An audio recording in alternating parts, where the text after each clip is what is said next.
Border Gavaskar ట్రోఫీలో భాగంగా ఆస్ట్రేలియాతో జరుగుతున్న 4వ టెస్టు తొలి ఇన్నింగ్స్లో టీమిండియా పేసర్ బుమ్రా దుమ్ము రేపాడు. మొత్తం 21 ఓవర్లు వేసిన జస్ప్రీత్ బుమ్రా 3 కీలక వికెట్లు పడగొట్టాడు.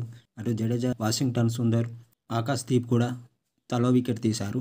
టాస్ గెలిచి బ్యాటింగ్ ఎంచుకున్న ఆస్ట్రేలియా జట్టు మొత్తం తొలి రోజు 86 ఓవర్లు ఆడి 6 వికెట్ల నష్టానికి 311 పరుగులు చేసింది. ఆస్ట్రేలియా జట్టులో సామ్ కోస్టాస్ 65 బంతులు ఆడి 60 పరుగులు చేసి జడేజా బౌలింగ్లో ఎల్బీడబ్ల్యూ అవుట్ అయ్యాడు.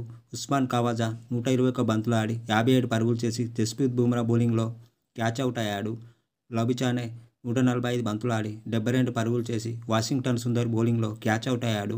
ట్రావిస్ హెడ్ జస్ప్రీత్ బుమ్రా బౌలింగ్లో డకౌట్ అయ్యాడు.